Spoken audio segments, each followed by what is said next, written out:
TCS के quarterly results पर मेरे साथ बात करने के लिए है सीएफओ समीर सक्सारिया और सीएचआरओ मिलिंद लक्कड़। सर, जी बिजनेस में आप दोनों का स्वागत है। मेरा पहला सवाल, क्या इसे हम एक टफ क्वार्टर बोल सकते हैं? क्योंकि यहाँ पर अगर हम कांस्टेंट करेंसी की बात करें उसमें हमें -3.1% की गिरावट देखने को मिल रही है। ऑपरेटिंग इनकम जो है ऑलमोस्ट फ्लैट है। ऑपरेटिंग मार्जिन्स की बात करें तो उसमें 21 बीपीएस की गिरावट है, लेकिन हाँ, आपकी जो नेट इनकम है वो 6% ऊपर है, या फिर रेवेन्यू अगर आपका जो आईएनआर में देखें तो वो 1.3% की बढ़त पर है। तो किन फैक्टर्स ने इन नंबर्स को लीड किया? Tough quarter, yes. क्यों? क्योंकि हमने जो प्लान किया था उससे जो अनसर्टेनिटी है ड्यूरिंग द क्वार्टर हमको थोड़ी बढ़ते हुए दिखी। लेकिन अगर आप स्प्लिट करके देखो तो जो रिपोर्टेड कांस्टेंट करेंसी डिक्लाइन है सीक्वेंशियल 3.3% है, उसमें एक बड़ा कंपोनेंट वो है जो हम हमेशा से कॉल आउट करते आ रहे हैं, जो बीएसएनएल डील है, जो हमने सक्सेसफुली बहुत अच्छी तरह से एग्जीक्यूट कर ली है on a very accelerated pace, and 100,000 sites में से 96,000 साइट्स हैव बीन डिलीवर्ड। अगर हम इंटरनेशनल मार्केट्स देखें सो डिक्लाइन है 50 basis points, but that is significantly different from the 3.3% number is one fact. इस क्वार्टर में क्रॉस करेंसी काफ़ी रही, सो रूपी appreciated against the dollar through the quarter, and then so volatility काफ़ी थी but depreciated against GBP euro. So उसके चलते आप जो numbers देख रहे हो reported और dollar numbers year on year positive है rupee number, and through the year so currency management again was the second part. Margins पे आते हैं अगर, तो मार्जिन्स पॉजिटिव थे, सीक्वेंशियली 30 बेसिस पॉइंट्स इम्प्रूव हुआ है, and that is despite of demand contraction जो देखा, और इन एंटिसिपेशन ऑफ डिमांड हमने कैपेसिटी ऑलरेडी ऐड करके रखी थी, हमने पीपल एडिशन किए हुए थे। Despite of that sequentially margins improve हुए हैं बाई 30 बेसिस पॉइंट्स। पैट के चलते पैट में अदर इनकम काफ़ी अच्छी आई है और ईटीआर भी बेटर रहा है। एक वन ऑफ है अदर इनकम में, but leaving that also overall other income has been very healthy. So PAT growth जो है वो 4.4% रहा। और हम देख रहे थे कि आपके सीईओ जो हैं कृति, वो बहुत कॉन्फिडेंट लग रहे थे, होपफुल लग रहे थे कि ये ग्रोथ जो है हम FY26 में हम देखेंगे। लेकिन अगर हम जोग्राफिकल एरियाज की बात करें या फिर सेक्टर्स की बात करें तो most of the areas negative हैं, सेक्टर्स में ग्रोथ नेगेटिव है। तो ग्रोथ का कॉन्फिडेंस जो है किन सेक्टर से आ रहा है और किन वजहों से आ रहा है? सो अगर हम जो कह रहे हैं कि इंटरनेशनल मार्केट्स जो है वो FY26 में FY25 से बेहतर रहने चाहिए, एंड ग्रोथ जो द एंटायर एक्सपेक्टेशन और जो कॉन्फिडेंस है इज़ कि अभी Q1 है, अनसर्टेनिटी अभी है, आगे चलते अनसर्टेनिटी रिजॉल्व होनी चाहिए। ग्लोबल टेंशंस या जो जियोपॉलिटिकल है या ट्रेड बैरियर्स है, रिजॉल्व होते क्लाइंट स्पेंडिंग वापस शुरू कर देंगे। अगर सेक्टर्स का जो आपने पूछा, सो फिलहाल जो कंज्यूमर बिजनेस ग्रुप है, कंज्यूमर सेंटिमेंट्स के नीचे चलते हुए डिप्रेस्ड है, वहाँ depending on how things improve and how inflation plays out हमें ग्रोथ दिखना चाहिए। जो बेटर कर रहे हैं उसमें टेक एंड सर्विसेज जो है, जो टेक्नोलॉजी रिलेटेड कंपनीज है, उसमें हमने ग्रोथ दिखा है। मैन्युफैक्चरिंग में जो हमने कॉल आउट किया था, ऑटो इम्पैक्टेड है, फिर भी मैन्युफैक्चरिंग पॉजिटिव ग्रोथ दिया था, एंड आगे चलते BFSI and life sciences and health care भी बढ़ोतरी करना चाहिए। तो मिलिंद, जितने भी ये जियोपॉलिटिकल इश्यूज हैं, जितने भी मैक्रो इश्यूज जो प्ले आउट हो रहे हैं, इसका आप हायरिंग पर इम्पैक्ट देख रहे हैं? क्योंकि हायरिंग आप अभी हायर करेंगे तो अगले साल के लिए आप ट्रेन कर पाएंगे, तो उसका आप इम्पैक्ट देख रहे हैं, और फ्रेश हायरिंग आप किस तरह से देख रहे हैं? एकता, अभी hiring up to this quarter it was as per plan. आगे जाके देखते हैं कैसा कैलिब्रेट करते हैं, किस तरह से बिजनेस सिचुएशन जैसा समीर ने बताया आपको, उस हिसाब से विल कैलिब्रेट और फिर उस हिसाब से हायर करेंगे।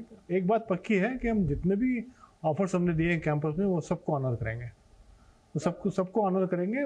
कब कितने कितने हर क्वार्टर में आते हैं, that will depend on the business situation. तो इस बार की कैंपस हायरिंग कैसे रहने वाली है, और क्या ऐसा भी एक्सपेक्टेड हो सकता है इन सिनेरियो जहां पर मैक्रो इश्यूज प्ले कर रहे हैं कि आपने हायर किया, जैसे आपने बोला कि आप कब तक उनकी ज्वाइनिंग रखते हैं, आपने इस क्वार्टर हायर किया तो क्या वो अगले साल तक भी ज्वाइनिंग हो सकती है? कैंपस हायरिंग होता है साल भर का मतलब अभी जो हमने ऑफर दिए थे वो लास्ट ईयर ऑफर दिए थे, वो अब ज्वाइन करेंगे इस साल से ज्वाइन करेंगे जब उनका सेमेस्टर खत्म होगा उसके बाद से। तो उसके बाद से कैसे कितने ज्वाइन करेंगे हर क्वार्टर में, वो डिपेंड करेगा बिजनेस सिचुएशन को देख के। कैंपस हायरिंग हमारा एक कोर स्ट्रेटेजी है टीसीएस का, तो हम उसको कंटिन्यू करना चाहेंगे जितना कर सकते हैं।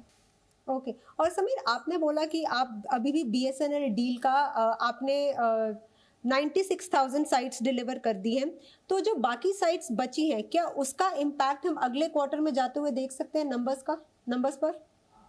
सो दो चीज़, बाकी 4,000 साइट्स जो है वो फ़िलहाल सर्विसेबल नहीं है। जो साइट्स ही है वो अवेलेबल नहीं है फॉर वेरियस रीजंस। सो हम इंस्टॉलेशन कर सकते हैं बट अवेलेबिलिटी नहीं है। बट हमको एक और ऑर्डर मिला है, उसका एडवांस पीओ मिला है 26,000 साइट्स का। उसके सर्कल वाइज पीओज जब आएंगे वो फॉर्मलाइज होता है कॉन्ट्रैक्ट उसके, सो वो एग्जीक्यूशन Q2 Q3 में दिखना चाहिए। और मिलिंद, अगर हम एट्रिशन की बात करें तो आपने बोला कि ये कंफर्ट लेवल से बाहर है, 13.8% के आसपास है, तो उसको कंफर्ट लेवल में लेकर आने के लिए एम्प्लॉयज़ को मोटिवेट करने के लिए कुछ टीसीएस की कोई खास स्ट्रैटेजी है, हाइक्स को लेके, प्रमोशंस को लेकर?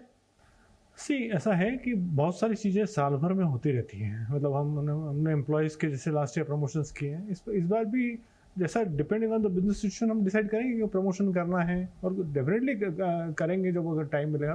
वेज स्ट्रेटेजी के लिए तो मैंने आपको जैसा बताया कि जैसा depending on the business situation will decide when to give wage hikes this year. हमको करना है, हम लोग हमेशा करते हैं, हमको भी करना है। अब क्या ओवरऑल सिचुएशन देख के किस तरह से डिसाइड करना है, कैसे करना है, वो really depends on overall business environment, and there are so many other things we do for our people, जो भी चल रहा है, उनका टैलेंट डेवलपमेंट, उनका करियर डेवलपमेंट, उनका ओवरऑल कैसे आगे बढ़ रहे हैं, कैसे उनको एआई में आगे लेके आ रहे हैं हम लोग, ये सब चीज़ें भी काउंट करती हैं। उनसे कंटिन्यूसली बात करना, उनको बताना कि क्यों ऐसा हो रहा है और कैसे किस तरह से इसको डील करना है, ये सब बातें में बहुत बहुत मायने रखती हैं। वो सब करते हैं हम। ऑब्वियसली हाइक्स और प्रमोशन देना is important, and we'll obviously do it at the right time. Okay और अगर समीर टीसीवी की हम बात करें तो जब पिछला क्वार्टर था तो हम 12.2 पे थे, इस बार हम 9.4 के पर पहुंच गए। तो ये 3 महीने के अंदर क्या ऐसा बदलाव हुआ कि क्या कुछ डील्स आपने डिलीवर कर दी हैं जिस वजह से हम टीसीवी में भी गिरावट देख रहे हैं? नहीं, टीसीवी नए कॉन्ट्रैक्ट्स होते हैं, वो लाइक टू लाइक कंपैरिजन नहीं होता है। हमने जो कहा है से हमारा रेवेन्यू जो है 7.5 बिलियन के रन रेट पर 7.421 है। उसके सामने अगर हमको 7 to 9 बिलियन का टीसीवी आए तो दैट इज़ इनफ। जो बुक टू बिल होता है, जो जितना हमने विन किया और उसके सामने कितना कंज्यूम किया, वो बुक टू बिल अगर 1.3 के आसपास हो, we are it's in a comfortable range. जो इस टाइम रहा है 1.2 के ऊपर, it's a comfortable range. Last time Q4 was significantly better and उसके ऊपर ये Q1 में 9.4 बिलियन के TCV आया है। सो TCV विन्स में इश्यूज नहीं है, बट विन होने के बाद जो contract decision making in terms of starting और एग्जीक्यूशन में कस्टमर का भी कॉल होता है, how it wants to be executed, उसमें हम डिलेज देख रहे हैं। और वो डिलेज आपको कब तक लग रहा है कि थोड़े फास्ट पेस में मूव होंगे? Difficult to call out. As what I would expect is कि जैसे मैक्रो बेटर हो, सर्टेनिटी आए इन टर्म्स ऑफ अभी जो स्टार्ट पॉज सिचुएशन है, वो उसमें सर्टेनिटी आए कि इस तरह से मूव फॉरवर्ड करना है, तो क्लाइंट डिसीजन मेकिंग भी फिर उस हिसाब से आगे बढ़ेगी। और अगर हम एआई की बात करें तो एआई डील्स जो आपकी थी, क्या उससे रेवेन्यू आना शुरू हो गया है? और कितनी नई एआई डील्स अगर आप क्वांटिफाई कर सकते हैं कि टीसीएस के पास है?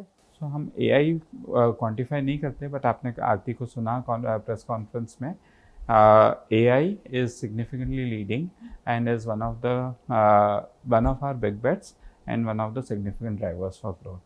और मिलिंद, अगर AI क्योंकि अब ऑलमोस्ट हर कंपनी अपने सिस्टम को चेंज कर रही है, ऑपरेशन को चेंज कर रही है, क्या इससे हायरिंग पर भी एक इम्पैक्ट है कि आप किस तरह का टैलेंट ढूंढ रहे हैं? और इन हाउस टैलेंट को जो आपने AI स्किल करना था, क्या वो पूरा हो चुका है?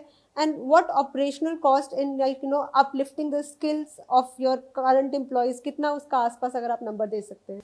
एक तो ऐसा है कि पहले आपका लास्ट क्वेश्चन पहले आंसर करता हूँ मैं कि ये हम लोग टैलेंट डेवलपमेंट हमारी कोर स्ट्रेटेजी है, तो वो तो करना ही है, करते ही रहना है, और उसके लिए जो भी हमको कॉस्ट लगती है वो हम स्पेंड करते हैं। और it's a talent development is a significant portion of our cost every year. We don't give it out, but then I will tell you this is a significant portion, and AI talent development is part of that. दूसरा ऐसा है कि hiring पे AI का impact अभी तक तो नहीं है.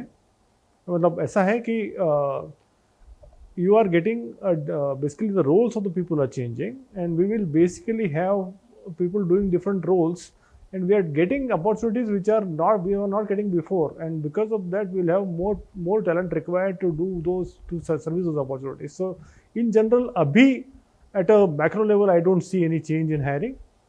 देखते हैं अगले साल क्या होता है. ओके और समीर, हम AI की बात कर रहे हैं. आई नो हर एक कंपनी अपने आप को अपलिफ्ट कर रही है AI के साथ, पर क्या आपको ऐसा भी देखने को मिल रहा है कि जो companies most of the sectors में अभी भी लोग ह्यूमन सर्विसेज ज़्यादा प्रेफर करते हैं? अगर कस्टमर सर्विस की बात करें, CRM जैसे की बात करें, तो क्या कंपनीज आपके पास ऐसी भी आ रही हैं जो अपने AI से दोबारा स्ट्रॉन्ग अपना बेस बनाना चाहती हैं? बिकॉज कहीं ना कहीं AI एक ह्यूमन इंटरेक्शन वाला जो सेटिस्फैक्शन है वो बिजनेसेस में कम कर रहा है. ह्यूमन और AI को साथ चल के how AI can enhance human efficiency. जैसे अगर कस्टमर सर्विस का आपने एग्जांपल लिया, अगर आप देखो US से जो कॉल सेंटर्स चलते हैं, लोगों को, कस्टमर्स को सिग्निफिकेंट अमाउंट ऑफ टाइम, कभी कभी आधे घंटे तक कॉल पे वेट करना पड़ता है. इंडिया में वैसा नहीं होता है. सो वहाँ पे जब AI उसको, वो प्रोसेस को एलिमिनेट करके फास्टर हो, कस्टमर एक्सपीरियंस अच्छा होता है, ब्रांड का गुडविल अच्छा बनता है, तो AI should go towards enhancing the efficiency in the human plus AI. और हम जो ऑपरेटिंग में कॉस्ट में -21 BPS की जो गिरावट देख रहे हैं, उसकी वजह क्या है? कहीं कहाँ पर खर्चे आपको बढ़े हुए दिखे? शायद मैं आपको बोलता हूँ ऑपरेटिंग मार्जिन मेरे बेटर हुए, वो सीक्वेंशियली 30 बेसिस पॉइंट्स है. आई थिंक आप जो देख रहे हो वो ईयर ऑन ईयर बेसिस देख रहे हो, जो 24.7 से डिक्लाइन हुए. Through the last 4 quarters, we have been investing not only in people, in tactical interventions for people and building capacity, and also in terms of our other investments like AI or वो. So उसके चलते margins are practically flattish on a year-on-year basis. और BSNL deal क्योंकि almost system से बाहर है, pipeline आपकी deliveries major हो चुकी हैं, तो आप इसके अलावा और कौन से सेक्टर से ग्रोथ देख रहे हैं? BSNL आपको लगता है कि उसको कौन अब रिप्लेस कर सकता है? So overall core markets grow करने चाहिए, एंड हम emerging markets like India, Asia Pacific, middle east, उसमें भी इन्वेस्ट कर रहे हैं. आपने देखा होगा लास्ट क्वार्टर में हमने 3 सॉल्यूशंस, सॉवरेन इंडिया क्लाउड और डिजी गव रिलेटेड वो लॉन्चेस किए हैं. So we are significantly optimistic on India, and overall also we would expect core markets to start getting better. तो समीर, क्योंकि बहुत कॉन्फिडेंस था कृति को कि अब ग्रोथ आगे देखने को मिलेगी, तो अब FY26 से अगर हम बात करें तो किस तरह का आउटलुक रखते हैं? जैसे हमने कहा है, we expect FY26 to be better than FY25 for international markets, that we still believe in, and we are confident to deliver that. और हायरिंग को लेकर if you could just give us a FY26 का outlook. मैंने वही कहा ना, हमारा अभी तक तो प्लान पे है, और we will continue to see both lateral and campus hiring. Campus, first of all, campus के हम सब offers we are going to honor those. That is important. I keep telling that, and because it's important that you understand that. और market से जो talent आएगा वो depending on the business कैसा होगा उस तरह से लेंगे. और मिलिंद, कोई सिंक इन फीलिंग, या आपका लास्ट क्वार्टर है, आपने अपनी लाइफ का बहुत major portion 20 years if I am not wrong TCS को दिया है, तो किस तरह के इमोशंस है इस समय? Gratitude is the only word which comes to my mind. That this organization is my primary identity in so many ways, and it is wonderful to have worked with such great people around me. One of them is sitting next to me. और आप क्या message देना चाहेंगे मिलिंद को? No, he has been a great colleague. I have learned a lot from him, and we'll all miss him. We agree to that, sir. And on last question, my interview is ending. आप share holders को क्या message देना चाहेंगे, क्योंकि उनका confidence बना रहे इस मार्केट में भी? I think we are focused on long-term value creation, and we have always been focused on growth with profitability. And Milind, you? Same. I think identical. I think it's important that TCS has served all its stakeholders very, very well. It will continue to do so. Thank you so much for talking to us, and all the best. Thank you so much. Thank you.